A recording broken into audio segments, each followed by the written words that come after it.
Waxaan ku wadaa siyaabooyin fara badan oo mar walba gabadha aad jeceshahay ugu farxi kartid, sidoo kalena jacaylkiina uu noqon karo mid guuleysto. Inta badan nolosha waxa ay ka dhaxaysaa ragga iyo dumarka, mar walbana waxaa la sheegaa in ragga iyo dumarka furiinkooda oo aad u badan yahay. Gabadha aad jeceshahay sidee u heesan kartaa? Sideena mar walba jacaylkiina uu noqon karaa mid guuleysto? Waxaa idiin soo gudbinaya anigoo ah Mahad Sheekh Abuukar Maxamed Mahad Socdaal. Waxaa ka daawanaysiin barta YouTube-ka ku leeyahay Socdaal 24. Waxaan rajeynayaa in saaxiib nala noqon doontid, sidoo kale saaxiibo badan muuqaalkan aad gaarsiin doontid si saaxiib adigoo kale u helno. Inta badan gabdhaha waxaa la sheegaa inay aad u neceb yihiin murugada. Mar walba waxaad iska ilaalisaa gabadha aad qabtid marka aad la joogto in haweeney kale aad ku ammaantid, ama inaad dhahdid gabadhaas waxay tahay gabar kaloo aad u fiican, sababtoo ah ma ka hesho gabadha in gabar kale agteeda lagu ammaano. Mar walbana waxay jeceshahay in ayada mudnaanta koowaad la siiyo, waxaana la rabaa mar walba oo gabadha aad jeceshahay la joogto wax walba oo qof kale aad dhihi lahayd ayada inaad dhahdid. taasina waxay kuu suurtagelinaysaa in mar walba jacaylkiina uu guuleysto.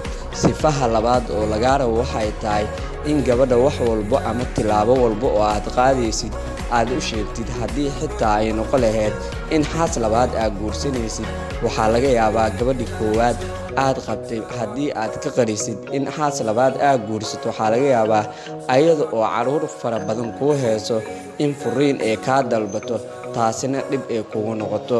Laakiin marka hore haddii aad dhahdid ka waran abaayo, waxaan rabaa xaas labaad inaan kula guursado, sidee u aragtaa? Marka ay kuu ogolaato ayaad dhahaysaa inta aana guursan ka hor waxaan rabaa noloshaada wax badan inaan kaaga farxiyo. Maxaa jeclaan lahayd maadaama adigu aad leedahay mudnaanta koowaad ee qoyska, aad ayay u farxaysaa. Sidoo kale waxaa laga yaabaa qoyska markaas labaad aad dhisaysid sidoo kale inay ku faraxdo, waa marka gabadha aad u sheegtid. Tan saddexaad oo mar walba laga rabo gabadha inaad ka ilaaliso waxay tahay murugada. maxaa yeelay gabdhaha aad ayay u neceb yihiin ninka u gacan qaado. Erayada xun ee mar walba qalbiga dhaawacayna sidoo kale aad ayay u xun yihiin in gabadha mar walba la dhaho.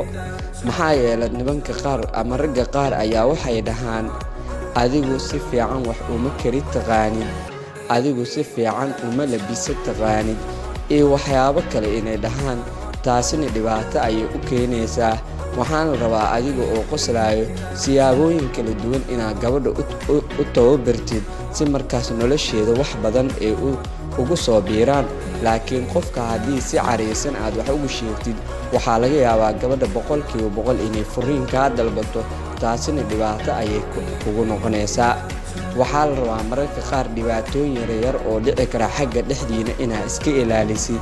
haddii dhibaato ay dhacdo ama saddexeeye meesha uu soo galo, gabadha xitaa furiin ee dalbato, waxaa laga rabaa 99% maadaama mas-uuliyadda guriga ragga uu haayo, in mar walba uu gabadha ka tirtiro qalbigeeda ereygii furiinka ahaa, kaasi oo keenayso in la joogiina oo halkiina uu ka sii socdo. laakiin haddii gabadha ay ku dhahdo ifur, sidaasna aad ku firtid, guri walba oo la dhisane sidaas ayuu ku burburayaa. waxaa idiin soo gudbinaya anigoo ah Mahad Abuukar Maxamed Mahad Socdaal. waxaa ka daawanaysiin barta YouTube-ka ku leeyahay Socdaal 24. haddii saaxiibadeena hore aad ka mid tahay, soo dhawaaw. kuweena cusub soo dhawaada. mar walbana waxaa jecelahay in saaxiib adigoo kale helo. sidoo kale saaxiibada muuqaalkan gaarsii. waad ku mahadsan tahay daawadashada muuqaalkan.